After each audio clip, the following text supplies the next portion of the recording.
On the banks of the Mississippi River is the beautiful temple of the Church of Jesus Christ of Latter-day Saints in Nauvoo, Illinois, a city once rivaling the size of Chicago in the mid-1840s, but then abruptly abandoned as the saints were persecuted for their beliefs and forced to leave. Then, in 2002, the temple in this city, rich in historical significance, was rebuilt. With this setting as a backdrop, a worldwide broadcast was held for all young adult Latter-day Saints. This narrative history tells the story of ordinary people who became saints through the atonement of Jesus Christ. The event marked the release this week of a new book produced by the church titled Saints, the Story of the Church of Jesus Christ in the Latter Days.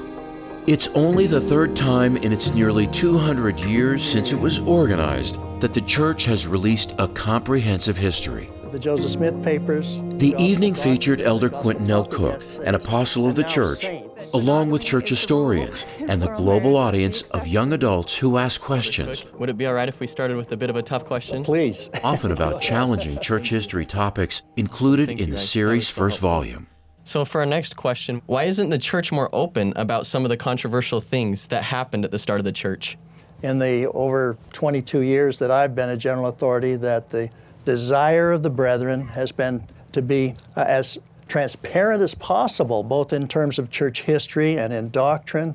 And we feel like that the effort to put forth these new resources will help you understand the gospel of Jesus Christ in incredible ways. Morgan from Florida added, "What do I tell my family when they ask about polygamy in the early days of the church?" The instruction we have in the Book of Mormon about plural marriage, it's Jacob chapter 2, verse 30, and Jacob says, monogamy is the Lord's wish for his people, and there are rare exceptions where the Lord commands us to practice plural marriage in order to raise up a righteous people.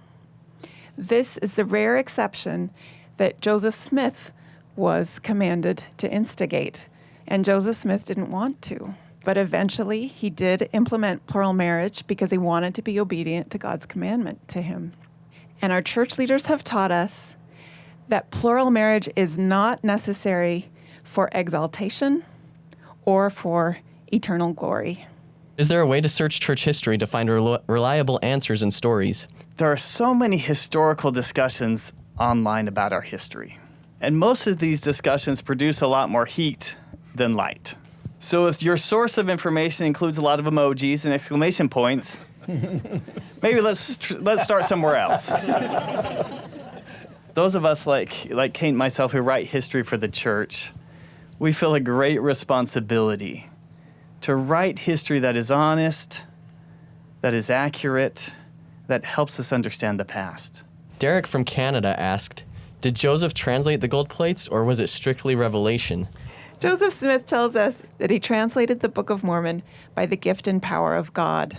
He used both the Urim and Thummim and a seer stone to help him with the translation process. His translation experiences were sacred and very personal, and he just didn't give us much detail.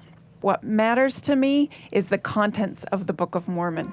The Book of Mormon has shaped who I am, how I see the world, and when I do something well, I thank the Book of Mormon. We'll sing and we'll shout with the army. The pioneers suffered a lot and had a lot of persecution. How can we take their examples to stand firm in our trials and afflictions of our earthly life? Be of good cheer, regardless of what you're being challenged with. Many of you have difficulties, and some of that is because there's agency. Some of it's because there is an adversary, and you need to know that we have a loving Father in heaven. The enthusiasm and the warmth of the congregation we had here was magnificent. I couldn't be more positive about the group that were the audience this evening.